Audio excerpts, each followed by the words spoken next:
Why most of my money is in savings accounts in 2023. This is going to be a quick and easy video because it's very clear. And all we have to do is take a quick dive on why I'm doing it. And I think you'll understand exactly the math and reasoning behind my choices.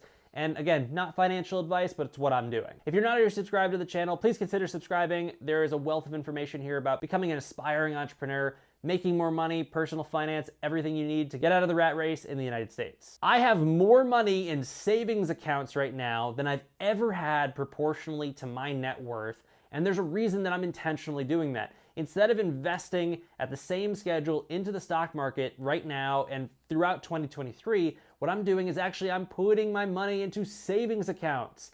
That sounds crazy to a lot of you. It should sound a little crazy, but a few things have happened to lead me to this place and things that I want to take advantage of right now. And I think the biggest thing here, and this is a pretty easy one because this will be a quick video. You can invest into a savings account with an interest rate of like 4.15 to 4.3% at zero cost to you, which is wild because that is what a very, very good dividend portfolio pays you and doesn't carry the risk of a dividend portfolio reducing its value because the stock market decreases. And we know that dividend portfolios, they typically pay out the dividends, but they don't do very well in the increasing of the originating asset. Through Wealthfront, which is what I'm using, I believe I'm getting 4.3% per year on my money, which again is really good. I mean, there's no beating around the bush there.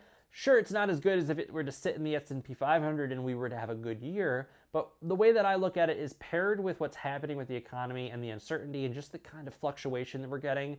I'm willing to sit this one out for a little while until it feels like the right time. And I'm not trying to make any assumptions of the market or anything. I just know that getting 4.3% of my money is worth the risk of losing a big chunk of it, maybe getting an additional couple percent. Now, I want to say that I did up my investments at the end of 2022 pretty significantly because I felt the market was going back up, and I did catch that. I don't want to say that I predicted the market was going to come back up and all those things, but right now I'm very happy with how much I've allocated into my stock portfolio. I'm trying to go about 30-70 right now, which sounds, for some of you guys, sounds ridiculous because that's really, really high, or some of you guys might be like, that's kind of tame. The reality is that's pretty high having that much cash, 30% cash. But right now, just with everything that's crazy going on, the job market, it's better to be a little safe than sorry. And I'm basically saying, you know, if I were to look at the average yield, let's say being, I want to say 10%, but with the way that inflation's right now, let's call it like a 7 or 8%. And we can argue about that later, but the reality is if we have a good year, it's going to be 7 or 8%.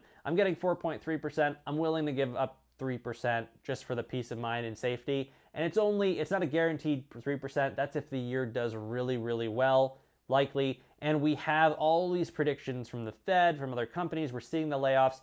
There's a very good chance of a recession. So I'm doing this to protect my money. It's also FDIC insured. So that's another big aspect of it. And that's my plan for 2023. I don't see that changing. Just based on the layoffs alone in tech and in non-tech, just the layoffs alone, I think this is going to extend way past 2023. Not trying to predict anything. I'm just going the safe route where I'm making, again, the same interest as a very, very, very good dividend portfolio, and I'm paying the same costs of doing it. So there's a lot to think about there. That's why I'm doing it. And yeah, this isn't an ad for Wealthfront. That's just what I use right now. I'll see you guys in the next video.